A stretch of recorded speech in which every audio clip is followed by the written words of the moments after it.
The voice on the other end of the line was calm, almost detached, but it carried a weight that pressed against my chest. Fraud. Questioning. Police station. Claire's hand flew to her mouth, her eyes wide with dread. Arthur leaned forward, his face stone-hard. Officer. Arthur cut in firmly, his lawyer's cadence slicing like a knife. This is Arthur Reed, attorney at law. Mrs. Harper is my client. If you've received an anonymous tip, you know full well how easily those can be weaponized. We will not be walking blindly into a station until I've verified the legitimacy of your request. Kindly send your badge number and written summons to my office. Immediately. There was a pause. Then the officer replied, clipped, Sir, refusal to cooperate can make things worse. Arthur didn't flinch. And illegal intimidation makes things far worse for you. Badge number and summons. Now. He hung up before the officer could argue further. Claire looked at him in panic. Arthur, what if they come here? What if Daniel makes them arrest us? Arthur put a steadying hand on her shoulder. They can't just drag you away without evidence. But Daniel is playing dirty. He's creating noise, smearing you both with suspicion, hoping to bury the truth under accusations. I exhaled slowly, keeping my purse close. I had lived long enough to know that sometimes the world listens to the loudest liar before it listens to the quiet truth. Daniel had money, connections, and an ego that wouldn't allow him to lose. He would not stop until he thought we were broken. Then we won't wait for him to corner us, I said firmly. We'll move first. Arthur's brow lifted. What do you have in mind? I looked at Claire, at her frightened but determined eyes. Daniel wants to use the law against us. Fine. Then we'll bring the law to him. Arthur smiled faintly. I was hoping you'd say that. He tapped the folder in his hands. I've already drawn up affidavits to establish Claire's control over her accounts. And if the police come calling, we'll be the ones who arrive with evidence, not excuses. Claire's breath shook. But he'll twist everything. He always does. What if they believe him? I squeezed her hand. Then we give them something they can't twist. The truth, written, recorded, undeniable. Arthur nodded. A sworn statement, Claire. In your words. Every detail you've lived under Daniel's roof. The cameras, the pressure, the contracts, even what just happened here. Once that's signed and notarized, Daniel can scream all he wants. The record will stand. For the first time that day, I saw a flicker of hope in my daughter's face. You mean, I can finally tell someone everything? Yes, Arthur said gently. And it will be the start of a case bigger than he ever imagined. We left the cafe and headed toward Arthur's office, but my mind churned with unease. Through the car window, I caught sight of Daniel's black sedan 2 cars back, following us. He wasn't hiding anymore. He wanted us to see him, to feel his presence like a chain around our necks. Mom, Claire whispered, noticing too. He's following us. Let him, I said, though my heart beat fast. If he wants to see where truth is signed, he'll have a front row seat. At Arthur's office, Claire poured her soul onto paper. Every detail, every humiliation. Every night, she cried herself to sleep under Daniel's watchful cameras. Her hand trembled, but she didn't stop writing. She was weaving a tapestry of truth Daniel couldn't unravel. I stood by the window, watching the street below.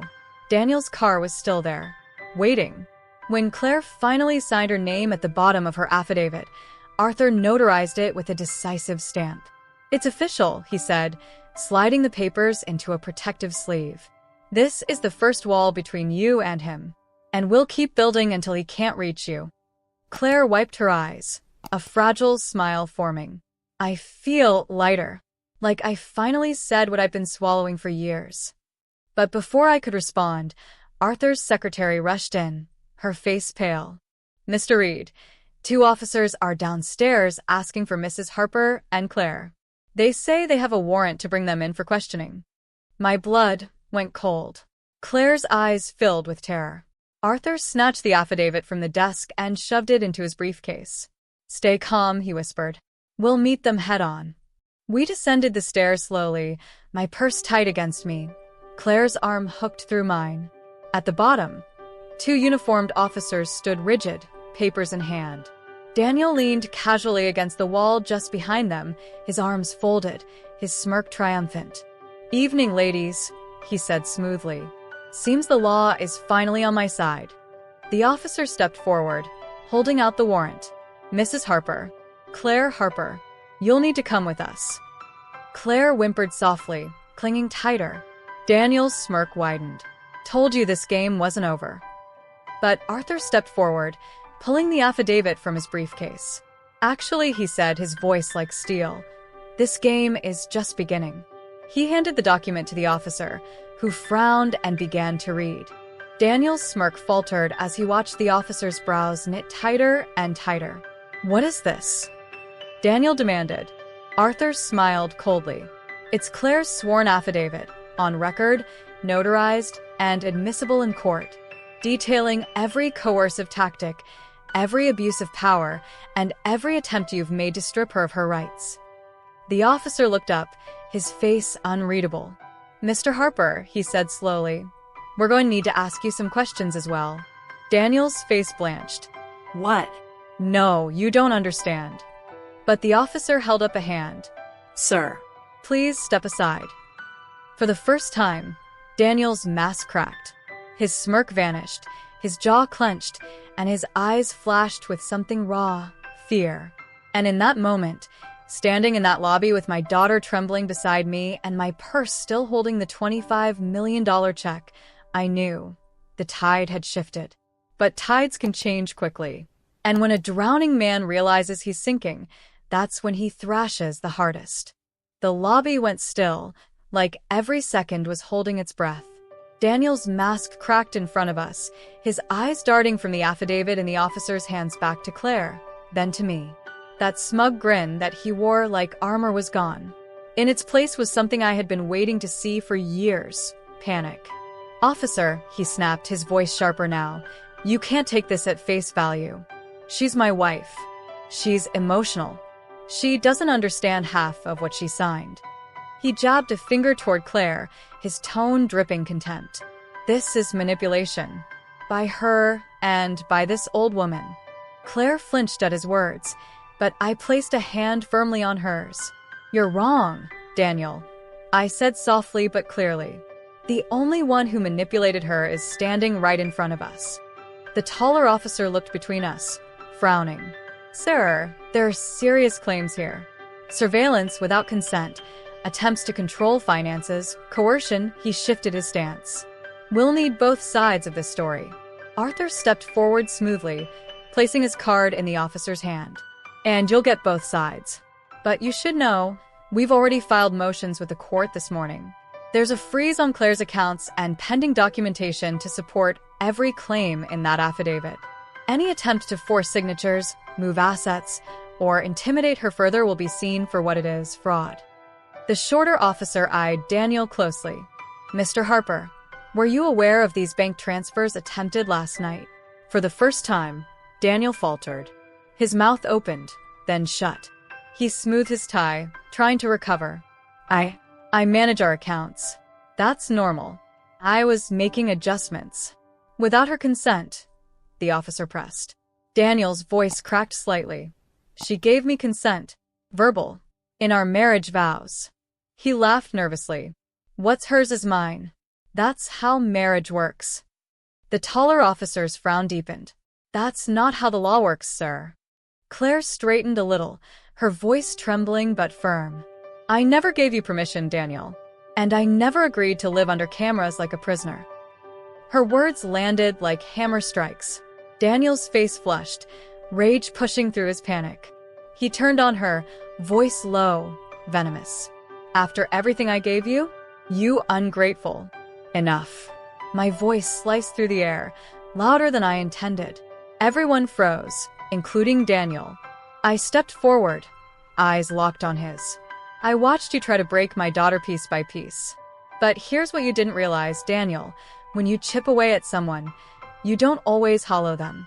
Sometimes you sharpen them." Claire's hand slid into mine, gripping tight.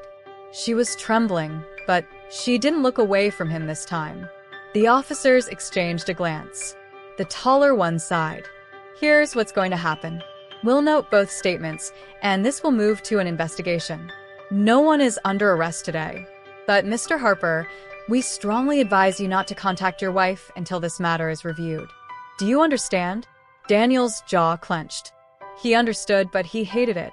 Arthur leaned in, his voice low but clear enough for all of us to hear. And just so you're aware, Mr. Harper, we're also filing for a restraining order. Violate that, and you won't be talking to us. You'll be talking to a judge from a cell. Daniel glared at me, then at Claire. His voice dropped to a hiss, audible only to us. You think this protects you? You have no idea who you're dealing with. I've played bigger games than this. And when I'm finished, you'll be begging me back. I leaned closer, my eyes level with his. And you have no idea who you're dealing with. I survived wars bigger than your ego, Daniel.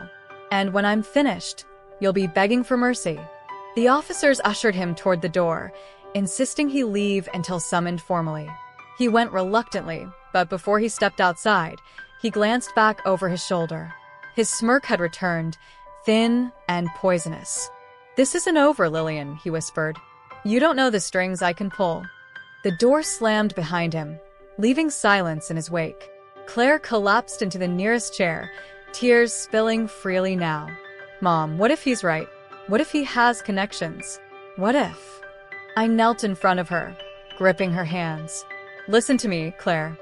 Fear is the only weapon he has left. Don't hand it to him. Arthur adjusted his glasses. He's dangerous, yes, but he's rattled. And men like him make mistakes when they're rattled. That affidavit, plus the financial records, it's enough to tip the balance. I sat beside my daughter, pulling her close. Claire, this is the moment you decide who you are. Are you still the woman who signs papers just to keep the peace? Or are you the woman who stands up and tears them in half? Her tears slowed. She looked at me, something fierce blooming in her eyes. I'm the woman who tears them in half. For the first time in years, she sounded like she believed it. Arthur cleared his throat. That's good. Because tomorrow morning, we're filing in court. By then, Daniel will either calm down or double down. He looked at me, his tone grave. And if he doubles down, you both need to be ready. He won't just try to ruin you legally. He'll go personal. He'll go public. I nodded. I already knew. The smirk he wore as he walked away wasn't a man surrendering. It was a man plotting. And I had lived long enough to know, when men like Daniel are cornered, that's when they're most dangerous. But what none of us realized, not yet, was just how far Daniel would go. Because 2 hours later, when we thought we had bought a moment of peace, the first call came. Arthur's secretary rushed in, phone in hand, face pale. Mr. Reed, it's the bank. Daniel just froze Claire's personal salary account. He filed an emergency claim as primary owner. And she swallowed. He told them she's unstable. Claire gasped, her hand flying to her chest. Unstable? He's saying I stood slowly, fury rising like a tide. I could no longer hold back. He's going to try to paint you unfit, I said, voice steady but burning. And if he succeeds, he'll strip you of everything, including your name. Claire's lips trembled. Mom, what do we do now? I lifted my purse, gripping it tight. We do what seamstresses have always done, child. We mend what men think they've torn. And this time, we'll stitch Daniel into a corner so tight he'll never wriggle free. But even as I said it, I heard Arthur's phone buzz urgently. He answered, listened, and his face drained of color. He looked at me, then at Claire. Daniel's gone to the press. Arthur's office felt like a fortress with thin walls, the kind that holds, but you can still hear the storm pounding to get in. 10 minutes after his secretary whispered that Daniel had gone to the press, the headlines arrived in vicious little pings on Claire's phone. Businessman warns of elder fraud. Mother-in-law manipulates his wife. Seamstress turned millionaire. Too good to be true? A grainy clip followed, me at the cafe sliding an envelope back into my purse. No sound, no context. A smear turned into a story. Claire went white. He edited it, she breathed. He made it look like you were bribing me. Arthur's jaw tightened. Of course he did. He wants the court of public opinion before the court of law. I stood, old bones and a new fire. Then we walk into both courts with our heads high. I looked at Claire.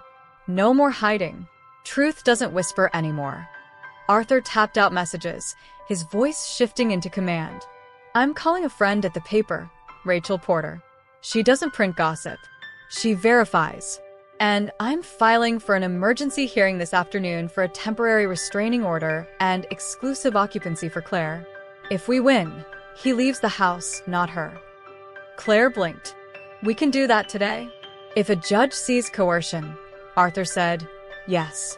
We moved like a small army. Rachel met us in a side conference room, recorder on the table, eyes clinical but kind. I don't care about trending, she said. I care about receipts. Show me everything. So we did. Bank logs with failed late-night transfers. Photos of the cameras aimed inward. Text from D. On Claire's phone. Should I still send the transfer tonight, or wait until she leaves? The notarized affidavit, stamped and dated. Witness statements Arthur's assistant had already started collecting from the cafe. The barista who saw Daniel slam his fist, the couple by the door who heard my warning, the manager who offered to hand over the full camera feed with audio. Rachel listened without interrupting, brows knitting tighter, then softer, then fierce. He made it public, she said, so we'll make the truth public too. But carefully. I'll run what I can verify today. Facts, not fire. Claire rubbed her sleeve. He'll twist even that. Let him, Rachel replied. Liar sprint. Truth marathons. She clicked off the recorder. Now go in your hearing. By 2:40 p.m., we were in a courtroom that smelled like paper and consequences. The judge, silver hair and clear eyes, read the filings with a pen balanced between steady fingers. Daniel sat with Mark 2 rows back, a slick new attorney whispering poison into his ear. He kept glancing at me like my calm was a trick he hadn't learned. Arthur stood. Your Honor, this is a case of coercive control escalated by financial abuse and unauthorized surveillance. We seek a temporary restraining order and exclusive occupancy for Mrs. Claire Harper pending a fuller hearing. Daniel's attorney popped up. Your Honor, this is a family misunderstanding blown up by an interfering mother-in-law with delusions of grandeur. My client supports his wife. He installed security cameras for safety. He manages finances because, well, she has admitted she's overwhelmed by stress. Claire's hands trembled, but she stood. I never admitted that, she said, voice small and steadying. I said I was tired. He turned tired into permission. The judge's pen stilled. Mr. Harper, he asked mildly, why would you attempt to transfers from your wife's personal account after midnight? Daniel swallowed. Routine consolidation, Your Honor. Without her present. I had verbal consent. The judge's eyes sharpened. From your vows. A pause. That's not consent. Rachel's article pinged my phone under the bench. Facts contradict viral clip. Witnesses and bank logs tell a different story. It wasn't a rescue. It was ballast. The judge ruled, words falling with the weight of doors closing. Temporary restraining order granted. Mr. Harper, you are to vacate the marital home today and surrender house keys. All interior cameras are to be disabled and removed by a neutral technician within 24 hours. No contact with Mrs. Harper until the next hearing. Violate this, and you will be in contempt. Daniel's mask shattered a hairline deeper. He nodded once, jaw clenched so tight you could strike a match on it. Outside, Claire clutched my arm and let out a laugh that cracked into a sob. We did it, she whispered. He has to leave. That's one stitch, I said softly. We'll need more. We rode to the house behind a sheriff's car. Daniel was already there, tossing clothes into a bag with a performance of dignity that fooled no one. He paused by the mantel, eyes on a framed wedding photo, Claire radiant, him charming. He turned to us with something like nostalgia weaponized. You think a judge changes love, he murmured. You've changed nothing. Then he looked at me through me. And you? You really believe you can buy a new ending with old money? He smiled thinly. You don't know how many hands I've greased. How many Ds exist in my phone? You pulled one string. There's 1,000 more. The neutral tech arrived, tall case in hand, and began unscrewing cameras like pulling teeth. One by one, little red eyes blinked out. The house exhaled for the first time in years. At the door, Daniel paused. "Last chance," he said, almost casual. "Give me what's in the purse. Keep your peace. Or I keep pulling threads until the dress falls off in public." I stepped past him. "I've stitched through fires, Daniel," I said quietly. "You're a draft under a door." He laughed and left. By night, the house was ours. Claire stood in the living room, barefoot on the rug that used to be a map of where not to step. "It's quiet," she whispered. I didn't know silence could be kind. I brewed tea. We watched moonlight spread itself over the floor like a blessing. Rachel texted, "Stay off socials tonight. I've got the follow-up at dawn. Sleep if you can." We tried. We almost did. Until 1:03 a.m., when glass shattered in the back hallway like a scream. Claire bolted upright, eyes wild. "Mom." I grabbed my phone, already dialing 911, heart galloping. In the dark, a silhouette moved past the kitchen. Fast, practiced. Not Daniel's build. Smaller. Quicker. A hand yanked open a drawer. Metal clanged. The sheriff's sirens howled somewhere far, far away. The hallway light flicked on, just as the figure stepped into view. Black hoodie. Gloves. A familiar tilt of chin that turned my blood to ice. Mark. He lifted a small black box, one of the disabled cameras, smirked at us, and sprinted for the door. What did he take? Claire gasped. I ran to my purse. The envelope was still there. But Lily's crayon drawing, the heart in a white-haired woman's hands, that was gone. And beneath the envelope, a thin slip of paper I hadn't placed there glowed in the lamplight. 3 words, block letters, printed neat as a threat. Check the news. The sirens grew louder. My phone buzzed. A new headline lit the screen. Exclusive. D. Speaks. Wire transfers, secret accounts, and a wife's unstable mother. He hadn't just pulled a string. He'd set the whole fabric on fire. End of Chapter 7. Cliffhanger. Backhand index pointing right hooked. In Chapter 8, we chase the person behind D, flip the smear, and set a trap that can't be edited. Tap like, drop a comment with your theory about who D really is, and subscribe so you don't miss the next twist. Where are you watching from? At 3, we received a tip from Rachel. Daniel's going on a live stream at 6. He'll try to spin Dorian as a disgruntled nobody. If you want to counter, do it with something he can't edit. I stared at the kitchen wall, at the holes where cameras used to be. We'll do it, I said. But not as a fight, as a testimony. At 5:58 p.m., we went live from the living room with the detective's approval. Me, Claire, and Arthur, a plain table, copies of records in neat stacks. No theatrics. No rage. Just what had been done, and what we had endured. Claire read a portion of her affidavit aloud, voice breaking only once. I held up the bank logs. Arthur explained the orders granted and the consequences of violating them. We thanked the cafe witnesses. We thanked Dorian, without saying his last name. And then I spoke to the camera like I was talking to a friend over tea. If you are watching this and you feel a hand tightening around your life, I said, listen, control is not love. Cameras are not love. Papers shoved at you are not love. Love is an open hand. If you need help, we will help you find it. I gave 2 hotlines and Rachel's newsroom email for tips. We ended the stream with nothing sensational to clip. Daniel's broadcast followed, bluster, charm, jokes that fell flat, concerns voiced like a practiced pastor. Then, midstream, a flood of comments began. From the cafe manager, we have the full audio. She told him to stop. From a bank employee, we flagged the transfers. He lied. From a neighbor, he took their mail. He looked through packages. From an anonymous user, check offshore account, Morrow Bay Holdings. Arthur's phone lit up with a single text from an unknown number, a picture of a thumb drive on an oak desk and a message. I'm done, Mark. Come get it, and I'll testify. An address followed. That's his house, Claire whispered. Mark's. The detective nodded. We'll go. You stay. 38 minutes later, she called back. We have the drive, she said, breathless with controlled triumph. Mark flipped. Offshore maps. Shell companies. A chat thread between Daniel and Dee, with exact instructions to fabricate elder fraud. Claire covered her mouth, tears spilling. Is it over?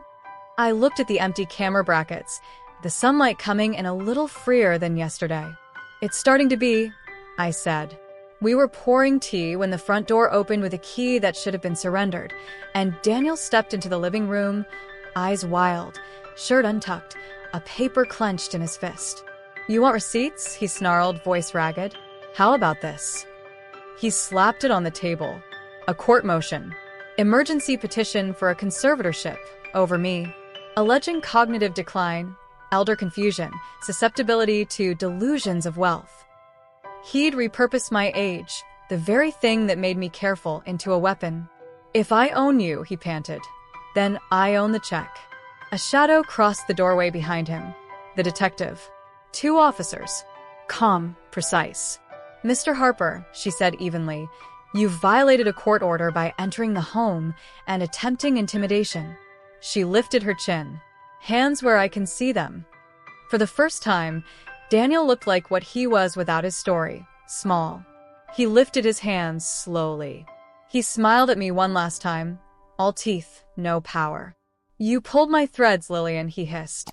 But you forgot, fabric burns. Only when it's cheap, I said. The cuffs clicked. The door shut behind him. The house inhaled. Rachel's third piece hit while the taillights faded. Arrest after TRO violation. Insiders flip. Documents point to offshore fraud and fabricated narratives. Claire leaned into me and cried into my shoulder until the tea went cold. Is this what victory feels like? She whispered. No, I said, stroking her hair. This is what the end of fear sounds like. I glanced at my purse. The envelope waited, heavy as history. Tomorrow is victory. But that night, at 11:17 p.m., my phone buzzed with a number I knew by heart and hadn't seen in 10 years. Lillian? The voice was clean, kind, older now. It's Thomas Hale, Dorian's father. He wanted me to call you. He says there's one account your team hasn't found. The one Daniel built to disappear if he ever lost. A pause. He says it's in your daughter's name. Claire looked at me, eyes enormous. The detective stepped closer, listening. Thomas inhaled. He says if you don't locate it by morning, it triggers an automatic sweep. Everything moves offshore. Everything gone.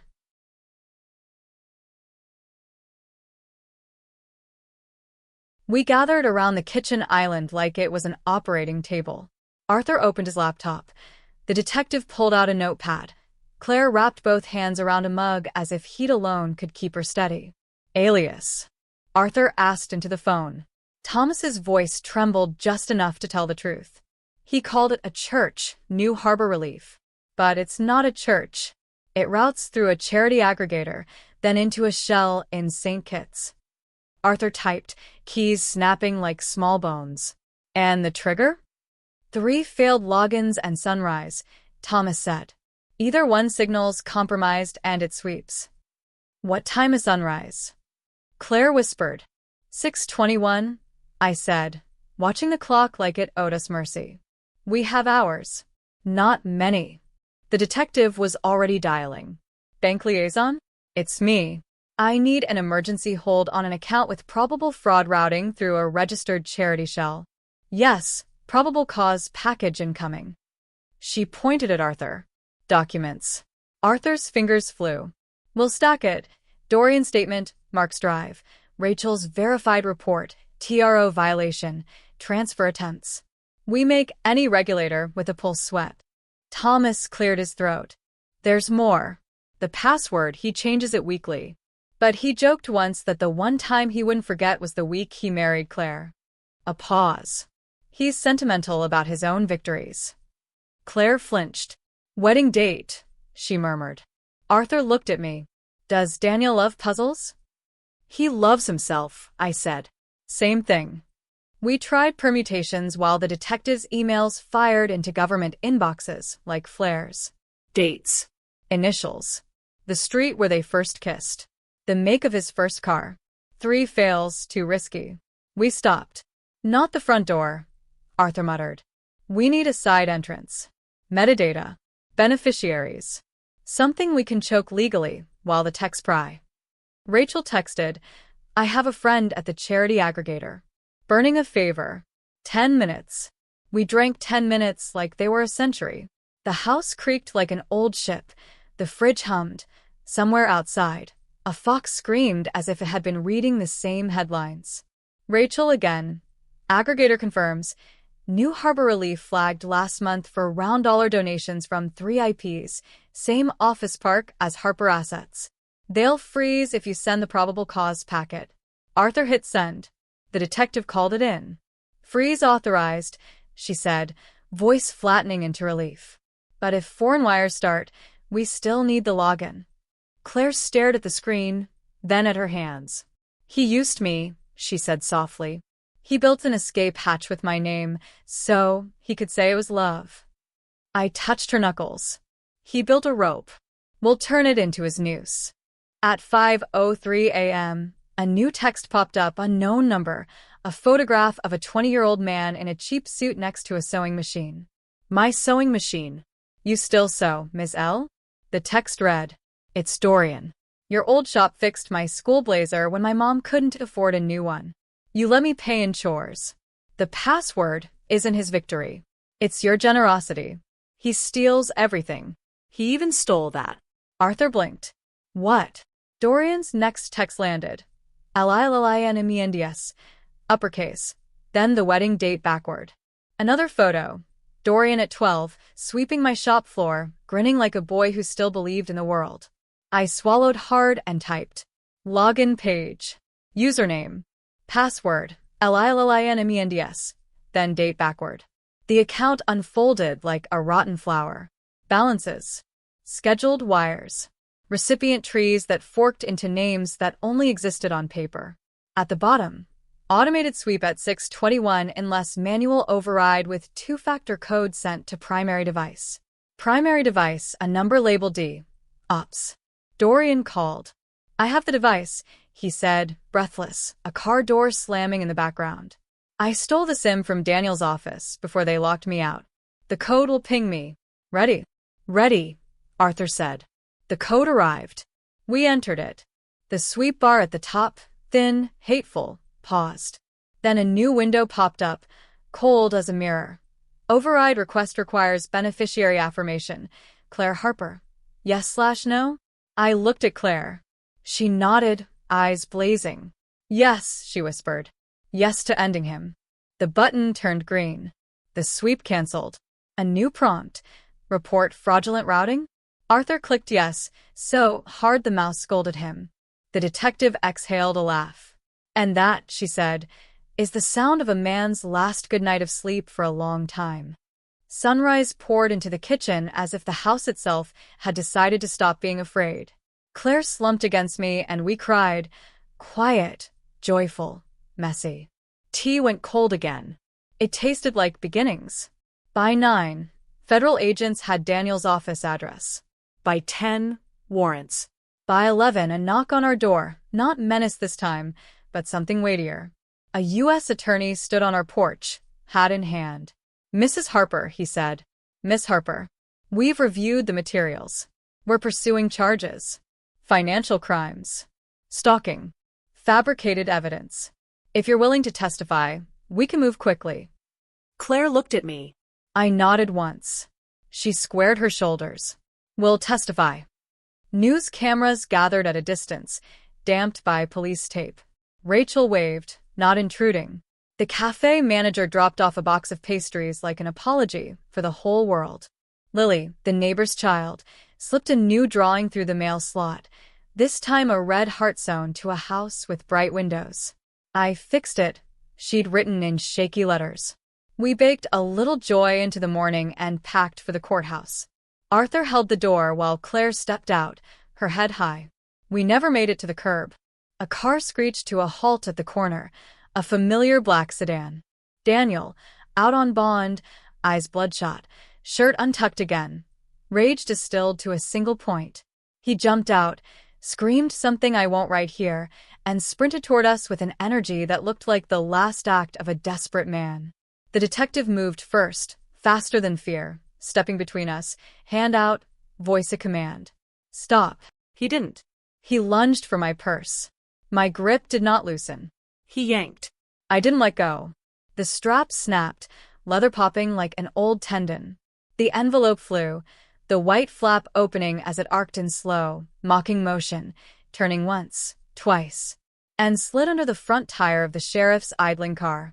Everything froze in that absurd tableau, the check that started as a promise now stuck under a cruiser, Daniel's mouth opening and closing like a fish on a dock, an officer's hand already on his shoulder, the detective's voice repeating, hands behind your back.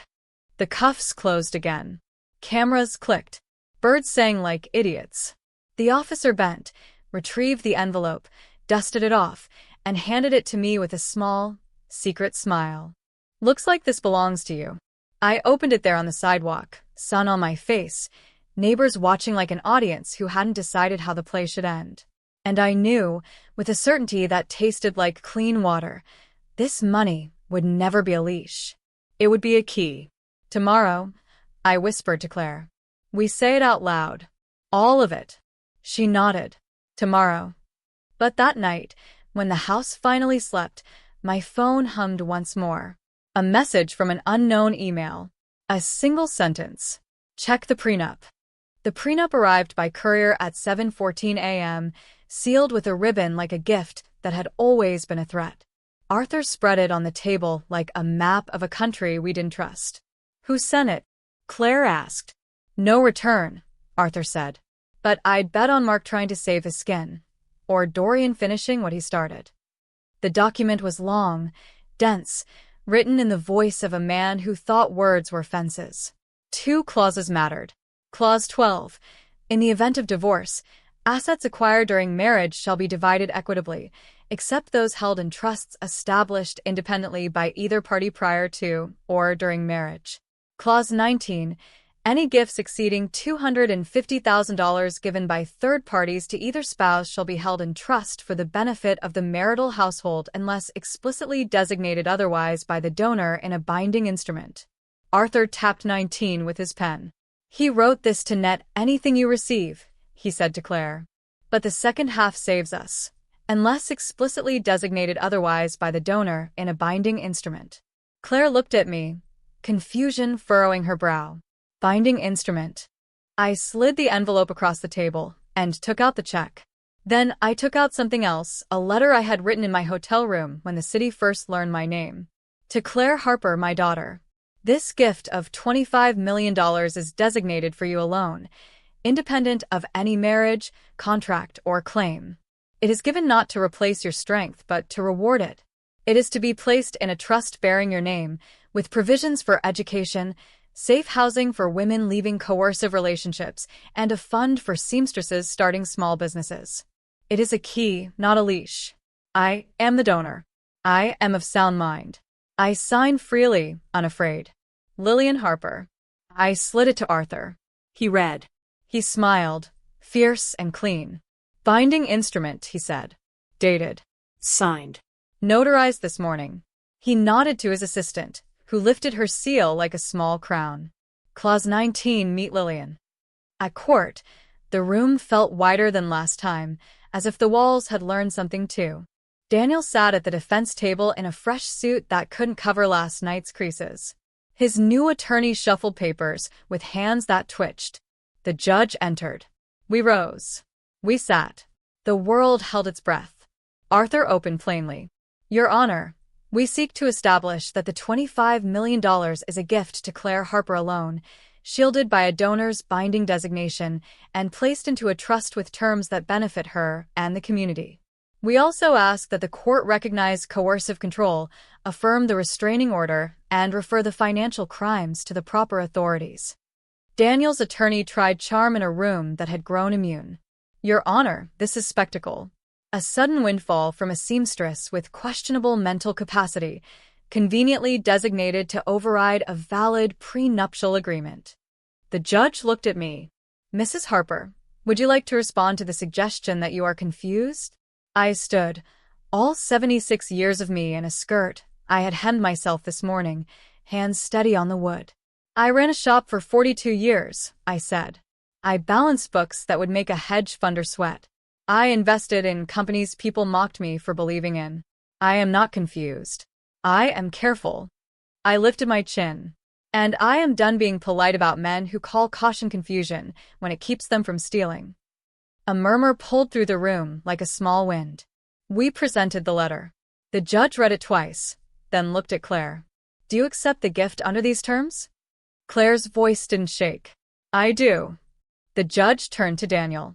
Mr. Harper, Clause 19 clearly defers to the donor's designation. You wrote it that way. Perhaps you assumed the donors would always be on your side. Daniel's mouth tightened. Regarding coercion, unauthorized surveillance, and attempted financial transfers, the judge continued, this court refers those matters to the appropriate criminal jurisdiction. The temporary orders are extended and strengthened. Exclusive occupancy remains with Mrs. Harper. Cameras removed and banned. Any contact beyond counsel will be a violation. He paused. And one more thing. Mr. Harper, your problem is not that these women have found a way to speak. Your problem is that you have been very loud while doing wrong. The gavel fell like a door closing on a storm. Outside, cameras bloomed like flowers. Rachel asked 2 questions and then put her notebook away, eyes bright with something that wasn't a story anymore. It was relief. At the steps, the U.S. attorney approached. We have enough, he said. We'll proceed. He nodded at Claire. If you'd like to issue a statement, now's the time. Claire looked at me. I nodded. She stepped to the microphones, breathed, and told the truth. About the first camera, she noticed. The first time she signed just to keep dinner quiet. The first night she slept with the light on because she wasn't sure where the lens was. She told the world what love isn't. She told the world what love is. The hand I held out, the hands of strangers in a cafe, the hand of a young man with a wrinkled blazer who brought a hard drive and an apology. Then she did something I didn't expect. She turned and pulled me forward. This is my mother, she said. She taught me that mending is not hiding damage. It's honoring what survived. This money will build a life for me, yes. But it will also build doors where walls were. We're starting a fund, Lillian Men's, for women leaving coercive control. We'll pay deposits, buy locks, remove cameras, hire lawyers, teach budgeting, and seed businesses. If you need help, we will help you. Reporters went quiet. Some looked down, thinking of someone they loved. Some wiped at their eyes as if dust had blown. In the afternoon, we signed the trust documents. We named a board, me, Claire, Rachel, the cafe manager, and, at my insistence, Dorian. He cried, tried to refuse, then nodded like a boy who finally believed he could be the man his mother hoped for. We went home. The house had new light. We cooked too much pasta, laughed at nothing, cried at everything. Lily's mother knocked with a pie and awkward gratitude. Lily herself ran to the living room and pointed at the empty camera mounts. Are the bad eyes gone? She asked. Yes, baby, Claire said, scooping her up. They're gone. Evening fell soft. I sat at the table with needle and thread because old habits aren't cages, they're comfort. I patched the strap Daniel had snapped, not because I needed the purse to carry the check anymore, but because I would not let his hands be the last to touch that leather. A message pinged. From Thomas. Dorian safe. Thank you. Another. From a number labeled simply neighbor across. I took down my doorbell camera, if it looked into your window. I never thought about it. I'm sorry. A third. From a name I didn't know. I watched your stream. I thought cameras were love. They aren't. I'm leaving tonight. Is there a place to go? I typed back. There will be. We're building it. For now, here are 3 shelters and a lawyer who will answer at midnight. I sent numbers and watched 3 dots appear. Then a thank you, just 2 words that felt heavier than millions. We were clearing plates when Arthur called. 2 things, he said. 1. Daniel took a plea on the financial charges. He'll be facing time. 2. He filed to challenge the donor designation. He paused. It won't hold, but he'll try. Claire looked at me, fear flickering, then gone. Let him, she said. He doesn't own the dictionary anymore. We hung up. The night deepened. The city hummed its endless song. Mom, Claire called softly from the doorway, hair loose, eyes clear in a way I couldn't remember seeing since she was 19. I kept thinking about what you said. About cages with pretty curtains. I think I finally took mine down. I patted the chair next to me. She sat. I put the finished purse strap in her hands. Things break, I said. We mend them. But sometimes the bravest thing is to throw something away. Not the life. The leash. She leaned her head on my shoulder. We breathed. I thought of the first women who whispered their stories while I pinned hems. The way their eyes asked for a miracle and settled for a discount. I thought of the long nights I stitched through to make money multiply. Not to buy a bigger table, but to make sure my daughter would never be told to eat on the floor. The money hadn't left my bag that first night. Today, it left in all the right ways. We funded 3 safe moves before midnight. We wired a first grant to a woman who made dresses in a room the size of a closet. We booked an electrician for a shelter 2 neighborhoods over, replacing harsh bulbs with warm lamps because light should be kind. We paid Dorian's first month of therapy because confession is only the first stitch. Before bed, Claire pressed a check of her own into my palm, her first deposit into Lillian Men's. Not millions. Something sweeter. We build it together, she'd written in the memo. I went to sleep with the window open, listening to a city that felt a little less sharp against my skin. In the morning, we would buy locks for 3 women and coffee for the barista, who watched a fist and told the truth. We would call the PI who had been following us and offer him work escorting women to court because people can be mended too. We would meet with Rachel about a series, Coercion Isn't Love, because stories shouldn't just end, they should open doors. And when I finally dreamed, I dreamed of a house with no cameras, of a seam that never tore, of a little girl's drawing stitched into a banner above a doorway. A white-haired woman holding a red heart. A heart that never left my hands.